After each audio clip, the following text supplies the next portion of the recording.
Hello and welcome to the Imprint Weekly Podcast. I'm John Kelly, Senior Editor of the Imprint daily news site covering child welfare and youth justice around the country. You can read all of our coverage at imprintnews.org or check us out on Facebook or Twitter at the Imprint News. You can also sign up on our homepage for our free weekly and monthly newsletters. And for professionals in child welfare and youth justice, subscribe to our Youth Services Insider section for a closer look at news on business policy and practice. The Imprint Weekly Podcast is also a member of the SafeCamp Audio Network.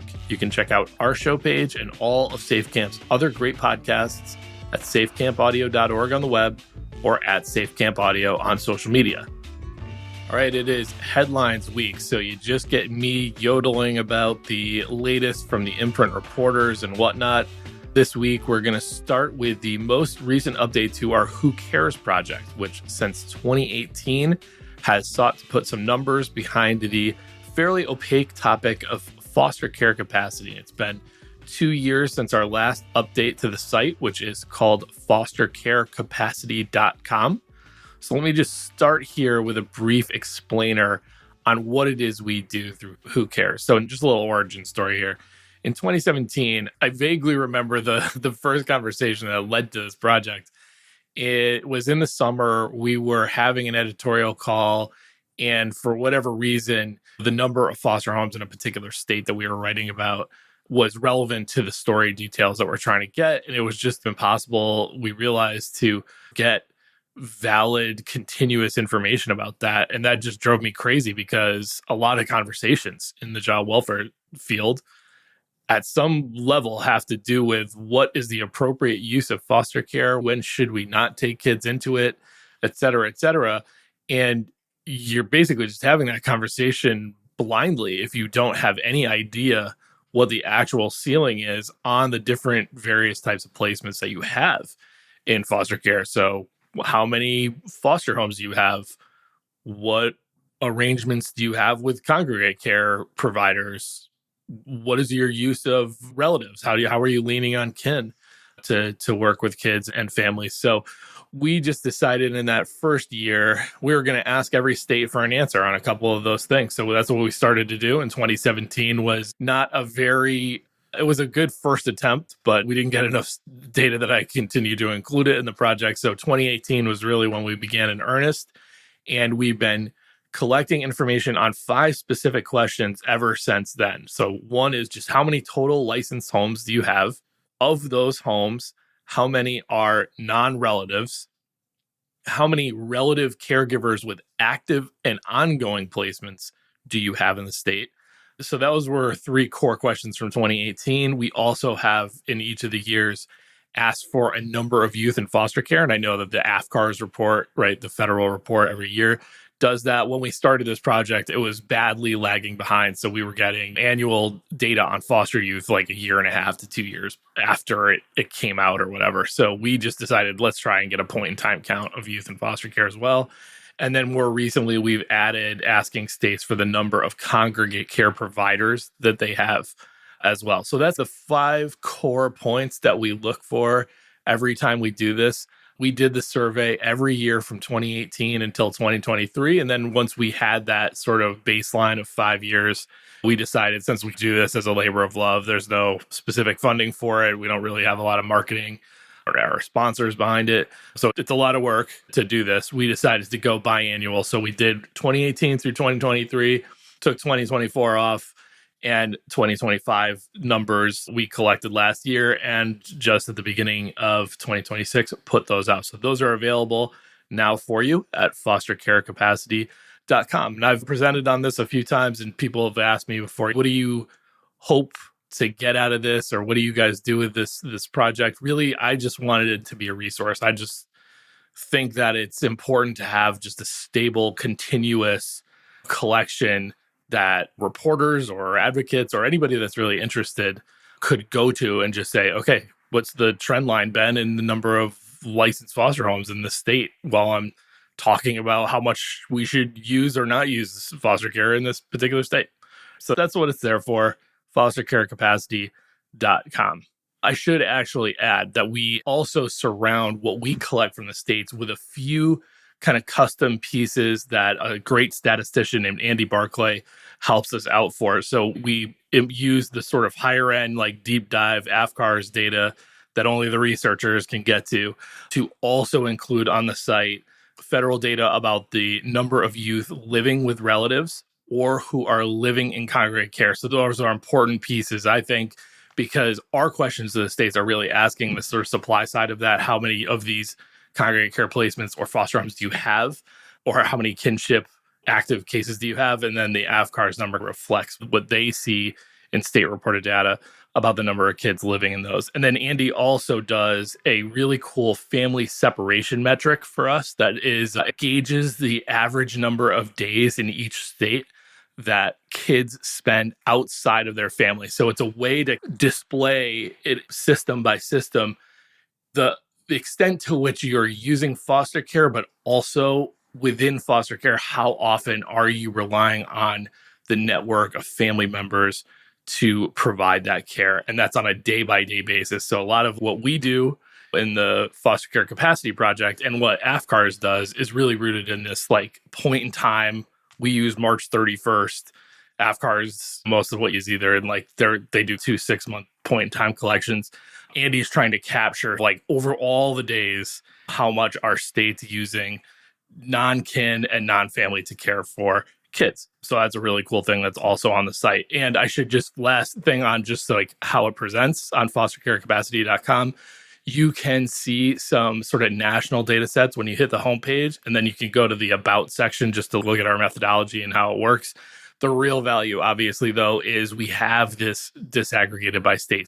You just scroll down on the homepage, you'll just see the little icons, outlines of each state. If you click on your state, you can go there and get all this information, either in chart form or just the raw numbers. So I think we've done a very good job making it a very simple site to use, and hopefully it will continue to be a reference for folks in the future. All right, so what did we find in the 2025 responses when you look at the big picture? I'll drop a link, obviously, to Who Cares projects, which I've said a million times, and I'll say again, fostercarecapacity.com.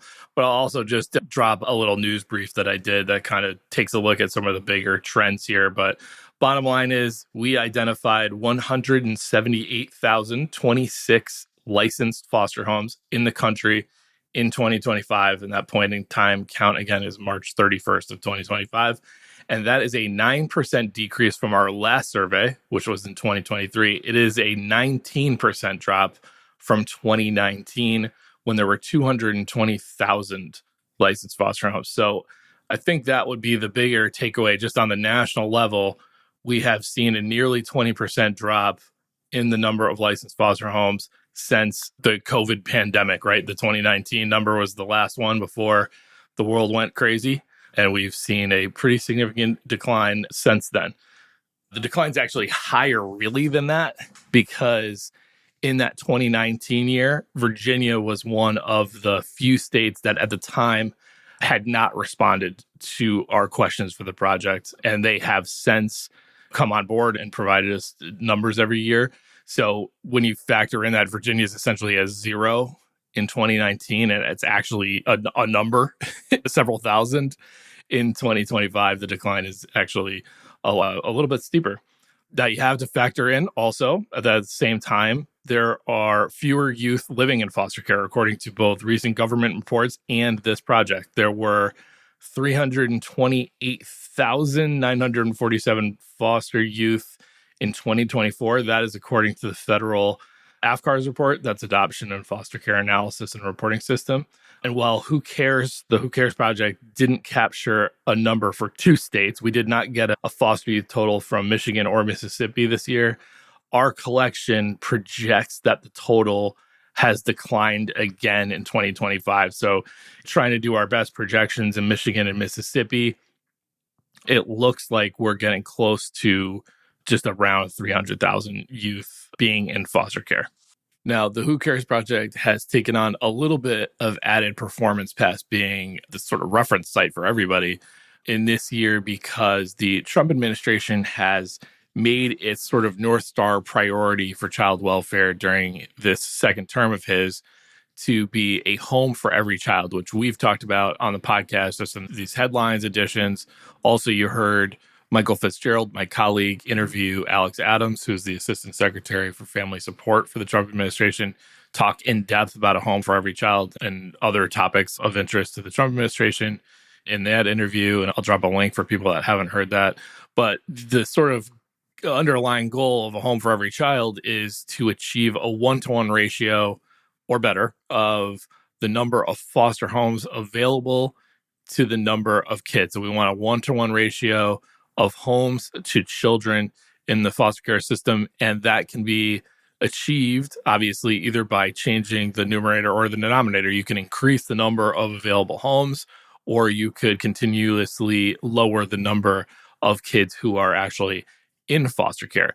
And point of pride for us, I guess, the only reason they're really able to even manufacture that ratio as a goal is because we collect this stuff. So they're obviously relying on federal data to inform them about the number of youth who are in foster care. But really, the Who Cares Project is the underlying information for the other side of that, which is the number of licensed homes. So what does that ratio look like? The folks at Child Welfare Wonk were kind enough to take our data from the Who Cares Project and try to just get at that for all these years of data that we've collected and banging that together with some federal data. And what they found was that the national average on this ratio is 0.53. So basically, if you're starting basically the clock in January on trying to achieve this 1-to-1 ratio nationally, about halfway there as a starting point, 0.53. But as they note in their work, that sort of national average kind of belies a wide range of realities for states. I'm going to include a link to something that Child Welfare Wonk did for us on our site, breaking this down with a really helpful map that shows the foster home ratios using the 2025 data from our project and the children in care in September of 2024 per federal data. And like I said, it shows the 0.53 ratio nationally. The lowest on that range, though, is Arizona with 0.21, Idaho, which is the home state of the director that I just mentioned, Alex Adams, who leads kind of child welfare work for the Trump administration. They had a 0.93.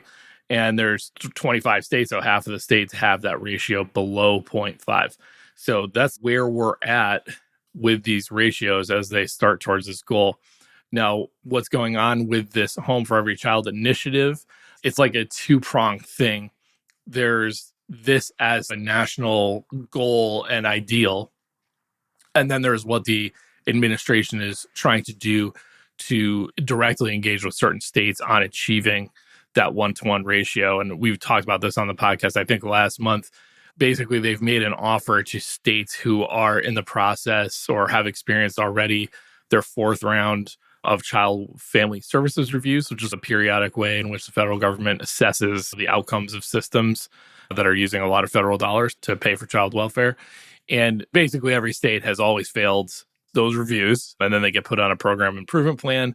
The offer from the feds has been, hey, if you want to just put that pretty burdensome and much maligned, not a lot of people are fans of the service review process right now. If you want to put that on hold, we can work with you on a much more streamlined and simple program improvement plan that is completely focused on achieving this ratio. And you'll, in exchange for kind of agreeing to do that, you're going to have public data tracked almost in real time around how many homes and what your capacity is, how many youth you're taking into the system, along with what Adams has called chaser metrics that are specific to the state and are relevant to what they agree to work with the feds on to achieve a 1-to-1 ratio.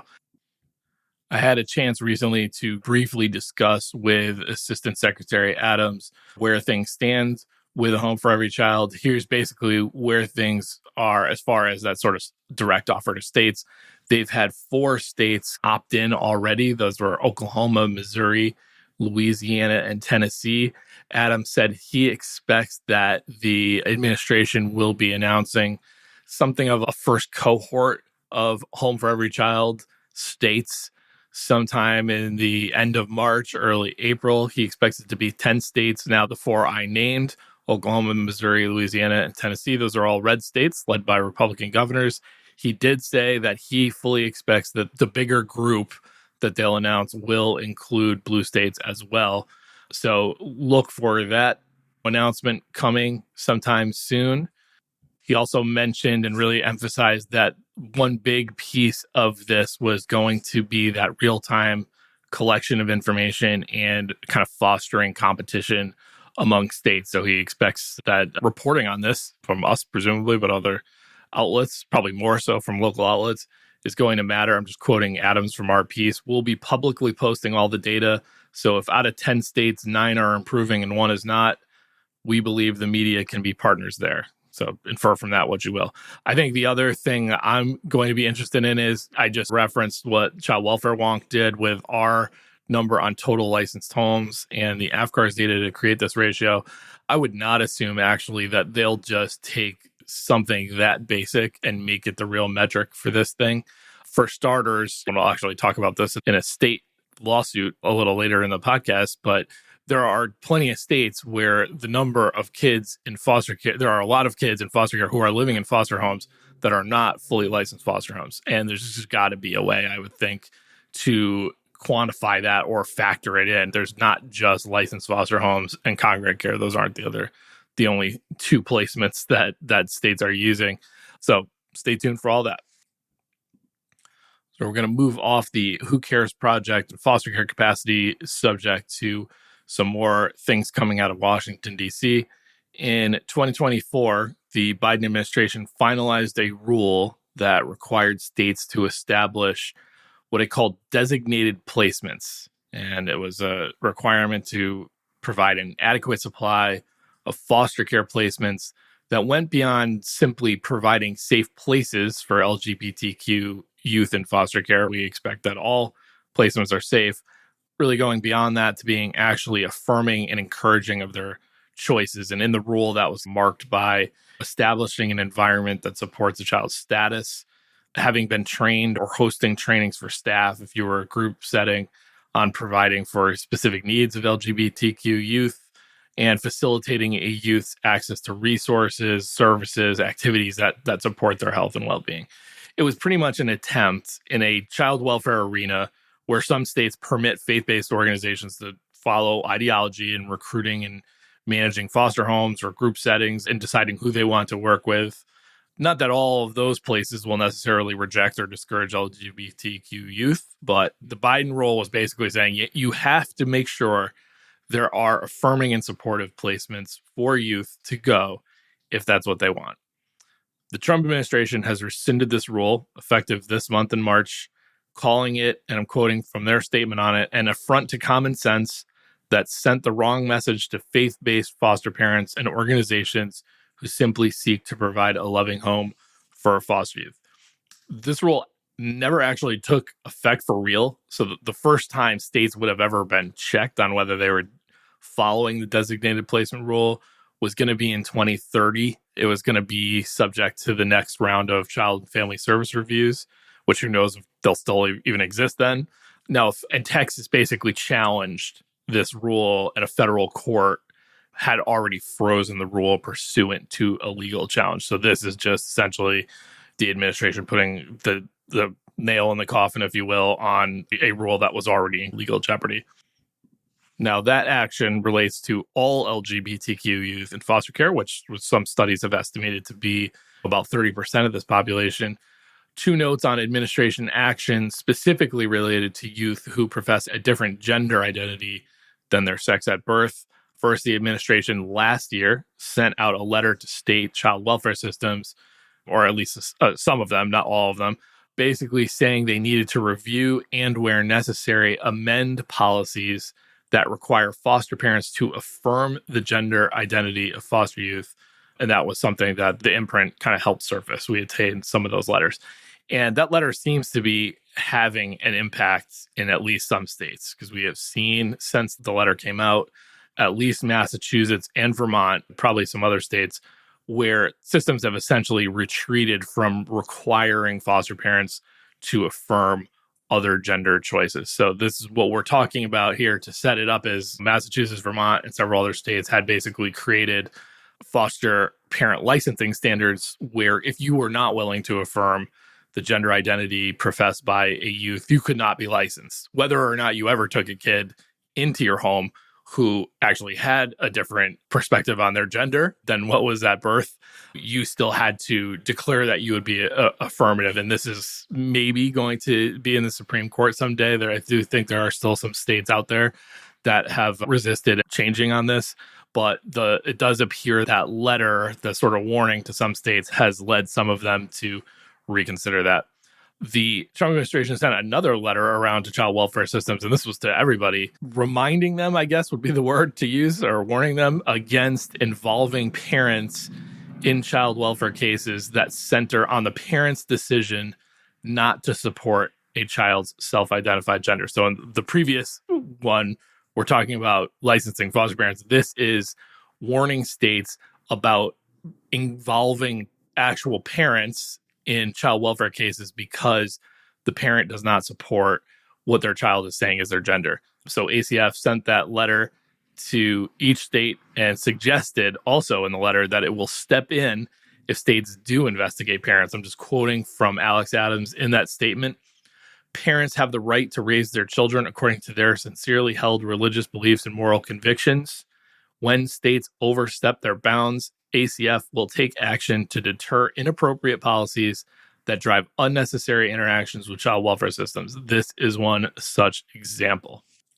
So this letter references pretty vaguely, quote unquote, troubling reports of such cases where a parent, only because of their protestation of what their own child professes in terms of gender, have become involved in child welfare cases or even lost their child to the foster care system. And it does appear that in the course of the last 5 to 10 years, there are at most a handful of publicly documented instances where this has happened. But this is a letter warning about something that there's very little evidence. There is no evidence, frankly, that there is any sort of widespread enacted policy in any state about this. And I think Shannon Minter, who is with the National Center for LGBTQ Rights, in talking to ABC News about this, I'm just going to quote from his comments because I think they're on the nose here. No one is advocating for removing children because a parent is struggling to understand, but child welfare professionals need the discretion to assess when rejection crosses the line into real harm the same way they would for any other child. And I think that's an important perspective because I really tried to look and see, and I really cannot find anybody who has espoused the view that only because of a disagreement on gender choice between a parent and a child should child welfare get involved. That's very different than, of course, if such a disagreement leads to a child being punched or put out of the house or any other number of abusive practices that a parent might inflict as a result of how they feel. But simply involving child welfare because there's a difference on feelings and how they feel about it, I just don't see anybody espousing that should be the case. If you see something like that is of interest to us, hit us up at tips@imprintnews.org. All right, last federal thing, and then we will take a quick break and come back with some more news. In the interview that I had mentioned earlier between Michael Fitzgerald of the Imprint and Alex Adams, Adams promised a regulatory barbecue of sorts. One of his passions going into this was to clear out what he viewed as just a highly unnecessary number of sub-regulatory pages of guidance to states that, again, in his mind, it creates a lot of confusion and complexity where it doesn't need to exist as states try to understand what exactly they need to do for federal money and how to comply with things and all of that. So that has begun in earnest. ACF has rescinded 35,781 pages of sub-regulatory guidance, and that accounts for nearly 3/4 of all such material. I think there's pretty rightful concern and alarm that comes up when you see an announcement that 75% of the guidance to states got erased in one fell swoop. I will say, just from the information provided to us from ACF, their sort of focal point was to maintain the things that were for current and essential grant compliance, clarified complex requirements that were not available anywhere else, addressed ongoing problems, and could not be easily incorporated into other ACF guidance. So the goal was to do that. And I asked them, because of the experience with Doge and how Doge determined who to lay off and how cutting spending and things like that, and the problems that came up with that, I asked them, was this a human-led process, or did they simply just use an AI software system to determine what to scrap and what to not? According to ACF, it was a completely human-driven review of everything sub-regulatory that ACF has ever put out, basically. Now, also, in fairness to them, they have stood up. They didn't just zap it out into a black hole. You can go to a website that's acf.gov/archive. And that is where everything that got scrapped lives now. So that stuff, if you go to the guidance page of HHS, which is hhs.gov/guidance, that's where you can see anything ACF related that still stands. But if you go to that acf.gov/archive, that is where you will see everything that had been slashed in this regulatory barbecue, as they called it. So I would be surprised if somebody already hasn't endeavored, with somebody with more computing and coding skills than me, to start to run through that archive to see if indeed they really limited to things that were essentially obsolete, or whether they were more provocative in removing things that might align with their viewpoints. And hopefully we'll find that out if it is the case. That's not something I'm capable of doing myself. So like I said, I think there are people out there that can do that and might look at it. All right, we will take a quick break and be back with more headlines.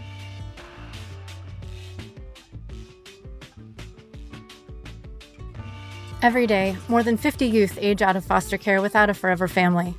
With nowhere and no one to turn to for support, these young people are at a higher risk of negative outcomes like homelessness, unemployment, and early unplanned pregnancy. That's why the Dave Thomas Foundation for Adoption is working around the clock to find permanent homes for children most at risk of aging out of foster care before it's too late. To learn more about how you can support their mission to dramatically increase the number of adoptions from foster care, visit davethomasfoundation.org. All right, back for some more headlines here.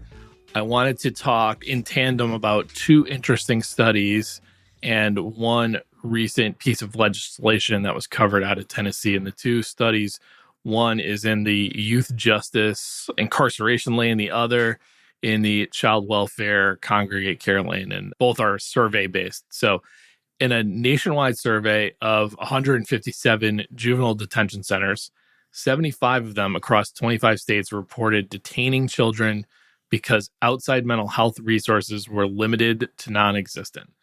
Centers reported being forced to wait weeks to months until children could access more appropriate care through either in-home services or through a long-term psychiatric residential treatment. And then 20 juvenile detention facilities in 13 states reported detaining kids who either had no charges at all or had charges that would not ordinarily have led to being placed into a juvenile detention facility. Several of those echo the sentiment that sort of behavior leading to criminal charges appear to stem from mental health crises rather than criminal intent. And I will drop a link to our reporter, Jordan Anderson's work covering the results of this study. It seems relevant to note, and I'll talk about the legislation in Tennessee here before I get to the other study, that there was a bill that was ultimately killed. They traded this legislation for a task force to study the issue. But it was a bill that had been moving through the legislature in Tennessee that would have taken this practice that's being described here in this detention survey, the inclusion of kids who don't have charges into detention sometimes, and codifying it in Tennessee law, at least as it applies to youth in the state's foster care system. So the idea was to create this special designation of kids in need who are already in foster care and had exhibited violent behavior or aggressive behavior, and moving those kids or enabling the movement of those kids into juvenile detention centers.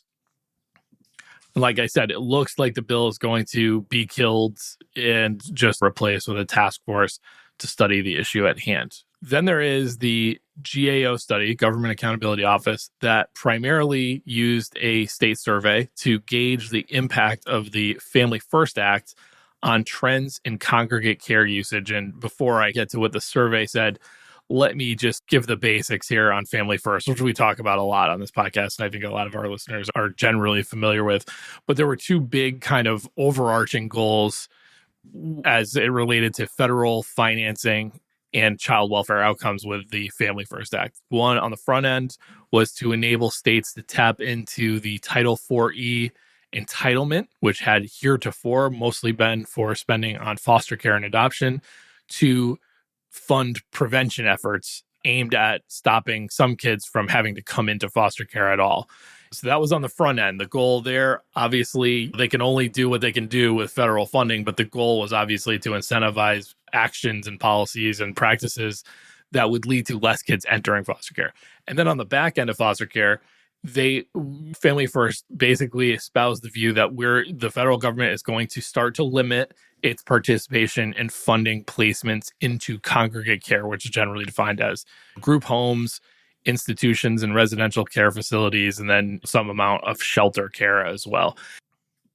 And what they did in Family First was basically put a 2-week limit on the use of federal Title 4E funds for congregate care, with fairly significant exceptions written in, one of which was the establishment of these qualified residential treatment programs, QRTPs, which are supposed to be basically a higher end of residential care. It's supposed to be for kids with acute needs. There needs to be aftercare plans written into them. There need to be accredited and really aimed at providing help for kids who have a higher level of acuity in terms of mental health needs. And there were also some other fairly significant exceptions written in to the limits on congregate care as well. So same as the sort of front end stuff, the federal government can only really influence what it pays for. And it was basically saying, we don't think that you should be putting a lot of kids into congregate care for a long period of time. So we are going to get out of the practice of doing that. We're only going to fund it in most cases for a short period of time. And it is definitely important context to note that this law passed in 2018. Those limits on congregate care really didn't take effect until 2021. And in the decade, really 2 decades before that, but certainly in the last 10 years leading up to the passage of that, we had already seen the number of kids who were living in congregate care in foster care. So foster youth living in congregate care, we had already seen that number really plummet. There were something like 100,000 or more kids in congregate care at one point. It had gone way, way down. We had, I'm thinking off the cuff here, but I think we had 13 or 14 states back in like the mid 2000s, 2010s, who had more than 20% of their foster youth living in congregate care. We're down to a handful of states, if that, where they have that really high level of use of congregate care within their system. So what the GAO study sought to examine was, okay, we have put these limits, the brakes, if you will, on federal funding for congregate care placements. Has that correlated to an atmosphere in which we're just seeing congregate care continue to decline across the board? Top line, GAO heard back from 49 states for this survey, and 26 of those 49 states said there were either no change in their use of congregate care or an actual increase, which means actually about half of the states did see a decline in the use of congregate care that coincided with the onset of the Family First limits. And when you look at the chart that's included in the GAO study that just aggregates this on the federal level, on the national level, it tracks with those responses. Use of group homes, which are mostly all exposed to these new limits, right? Their group homes are definitely the ones that will all be probably in line with the 2-week limit of federal funding. They went down a little, very little, it looks like. And then the use of institutional or residential care, which is more likely to get around those limits by being QRTPs, that ticked up a little bit. But then what is also interesting here is that at the same time, it is definitely not the case, and this is not really something that the GAO took on in its report, But it's just definitely not the case that the federal limits on 4E for congregate care actually decreased federal spending through 4E on congregate care. And relatedly, so has state spending to match it. That has gone up as well. So here's just some numbers from between 2020 and 2023, which is the last year for these Title 4E public expenditure breakdowns. So I looked at all of those, and here's the track record of the numbers that we see there. So in 2020, it was recorded that there was about $280 million spent in 4E money for congregate care. In 2021, that went down to 277 million. I'm rounding here a little, but so from 280 to 277. In 2022, the recorded number of dollars spent on 4E congregate care was 415 million. So we're seeing an enormous uptick from 2021 to 2022. And then that number went back down from 415 million in 2022 to 347 million in 2023. And like I said, that is the last number. So we don't have any 2024 data here on the use of 4E to pay for congregate care. Now, an enormous caveat here. The federal expenditure reports that I was just talking about started parsing out congregate care spending from other foster care placements in 2020. But in those first 2 years, there was some permission given to states to keep lumping it all in. So I would say we do not have great clear numbers in those 2 years. And I think that is probably the reason why you see the number go from in the 200 million range, high 200 millions, all the way up to 415 million in 2022. Given those data constraints in those first 2 years, I definitely don't think it's fair to say that federal spending on congregate care has increased as the law took effect. It could have, but I don't think it's fair to say for sure that's what those numbers mean. But it sure doesn't mean that it's abated, which you could either infer means that the limits didn't have much impact here, or you could look at it and say, absent the limits in Family First, we'd have seen a very big increase in federal spending through 4E on congregate care.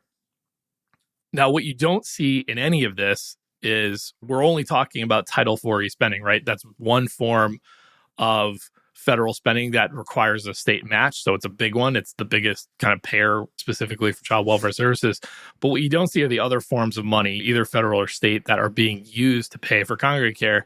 And in the case of state money, is that canceling out spending on other stuff? There was at least one state in their survey who said, yeah, we are paying for more congregate care out of state money, which is causing us to then take other federal social safety net spending and apply that to what we used to be using our state child welfare funding for. So picture it this way. They used to mostly rely on, this is a kind of a lazy description, but basically what they were referring to there is we used to lean a lot more heavily on the feds to pay for our congregate care. Now that we're paying for congregate care more out of our own pocket, we are having to skimp on like reunification services or prevention services and things like that. And we're backfilling and continuing those reunification and prevention by pulling in other federal social safety net spending, temporary assistance for needy families or something like that. So it's like they're describing that one response is describing the shell game that needs to happen as a result. So I'm gonna tie these together with a take here of sorts, and I welcome people's opinions on what they've seen out there in regards to what I'm about to talk about, or whether they think I'm way off here. But think about the three things that we just went over. You have juvenile detention centers, basically many of them reporting they're putting kids into juvenile detention mostly because of their mental health needs, not because they've committed a crime that is something that most people would agree warrants them needing to be in detention. Sometimes that's happening without crimes even being committed. You have Tennessee basically trying to codify doing that for certain youth in foster care. And you have this GAO study that's basically saying despite fiscal pressure in the form of capped lengths of payment through the Family First Act and through Title 4E, we're not really, in a lot of states, seeing much change in the way of congregate care placements. And in fact, we are seeing at least as much, maybe even more federal spending, even despite those limits. And it feels to me like those are conditions that provide really fertile ground for an explosion of spending on construction of and use of what are called psychiatric residential treatment facilities, or PRTFs. So the difference between a PRTF and other residential care facilities is that they are the one sort of exception, other than hospitals, to the Medicaid bans on spending on institutional care as it applies to youth. So for youth and young adults, if you wanted to use Medicaid money, which is the biggest healthcare payer of all of them, to pay for residential care, it can really only be for these PRTFs. So in a world where you're seeing just these states starved for placements to the point that they're putting or thinking about putting kids in detention centers because they don't have any other place to put them, it really feels like it would be logical for that to lend way to how could we maybe use Medicaid, a big funding source, to pay for more capacity. And this is something that was flagged for me earlier in the decade by a report from Child Trends. They do a great thing where they break down welfare financing every 2 years. And in the 2020 report, they flagged that Medicaid had become increasingly more used to pay for child welfare services. And one of the things that they included, I'm just going to read from that report. While the reason for the remainder of this increase is not entirely clear, it is possible child welfare agencies are using Medicaid more frequently to cover the cost of institutional placements because of restrictions on Title 4E congregate care reimbursement and rules governing Medicaid reimbursement for services for children in certain congregate care settings. And I think they even actually said, yeah, I'm looking at it now, this is something that of a hypothesis that requires more exploration. So at the time, I remember, and that's, again, remember, that's covering fiscal 2020, and it came out in 2023, that Child Trends report. And it just got me thinking at the time, so if it's Medicaid money that's paying for congregate care, and that's the increase, that really could only be being spent on PRTFs or, like I said, just like wings at hospitals. So I went looking at the time for just what media coverage was out there using LexisNexis on PRTFs. And what came back was, I honestly can't remember the parameters of the search, probably like the last year or whatever at the time. I found 9 stories on building more PRTF space, 8 on a lack of capacity and a need for PRTFs, 6 stories on problems at PRTFs, including lawsuits about their level of care or quality of care, and then 2 about how states were sending youth out of state to PRTFs.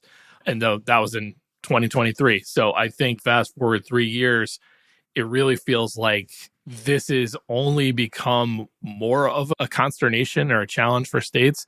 And you would hope, I think a lot of people would want, that there would be enormous ramp ups in investments in community mental health solutions. But the reality is you've got the crisis in front of you, and that often tends to drive where you start to put your money. So I'd be very interested to hear from our listeners if they are aware of significant increases or conversations around ramping up the PRTF capacity in some of these states. Okay, end of take there. Let's wrap up with a few Imprint recommendations. Just going to shout out some of our great coverage from my colleagues, and I'll pop all of these in the show notes. The first one, absolutely check out contributing writer Suzette Brewer's 2-part series with us that first explores the shameful history of sterilization of Indigenous women and then covers the new generation of birth justice leaders in the Indigenous community who are working to ensure that pregnant women are supported and safe. And then once you're done reading them, check back on this podcast on April 6th. You won't hear me. You're going to hear an interview with Suzette Brewer, the author of the stories, and our own Indigenous reporter, Nancy Marie Spears, for an in-depth conversation on this project. Speaking of Nancy, I'll also drop a link to her story on the reaction in the Indigenous community in Michigan to a recent fight over a state-commissioned report on Michigan's boarding school era. Now, the Whitmer administration, which is the one who paid for the report, decided not to release its 300-plus pages, calling some of the work on it shoddy and unsubstantiated. The report was then leaked, presumably, and obtained by our colleagues at Bridge, Michigan, which is a great nonprofit outlet here in the state, who then published the report. And the whole thing has already prompted a legislative hearing about what happened. Spears focused on how this is landing with tribes and indigenous people in Michigan, some of whom participated in the collection of history for this study. And I know there are other states where such efforts to document history of boarding schools are afoot. And it's going to be really interesting to see if similar issues arise as states get reports with pretty dark passages of their own history in them, along with recommendations on how to make it right. Suffice to say, it's a lot easier to fund a report than to act on it. New York reporter Sushanti Sarkar covered an interesting lawsuit. It's a class action that had been halted at a lower court and is now back on thanks to an appeal decision. It really gets to the heart of the matter when talking about the role and use of kinship caregivers in child welfare. This lawsuit challenges the rejection of relatives for formal licensure as foster parents in several cases.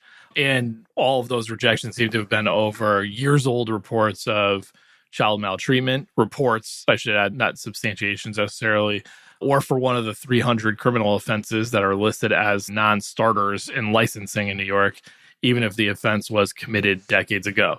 Now, of course, some level of background checking and offense-based prohibitions are completely appropriate in licensure. The key to this case is that even with licensed foster care being walled off in these young people's cases, most of the plaintiffs, I think it was 11 out of the 14 original plaintiffs, ended up with their relatives anyway in informal diversions, which are otherwise known as hidden foster care. And it speaks to an inherent tension in the process that is surely not limited to New York. In fact, it's definitely not limited to New York. I just had a conversation about this exact same thing with somebody in another state where it's deemed too risky to license a relative for formal foster care, but then it all of a sudden magically becomes perfectly fine to use them in a process that often does not include the financial and system-based supports available to foster parents. So check that story out. Sushanti did a great interview with one of the lead attorneys in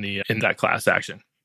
Jeremy Loudenbeck has for months been reporting on Alex Pissarro, who is a former foster youth in California turned advocate for foster youth, who, while walking back to his hotel at a conference this summer, was detained first by police and then was turned over to ICE. Pissarro was targeted because he's undocumented and had been arrested as a youth for driving without a license. Pissarro was never convicted for the traffic-related charge, but they were cited by the immigration court in his proceedings. And there's been a groundswell of support from the child welfare community pushing for his release. But this month, Pissarro made the painful decision to self-deport to Mexico.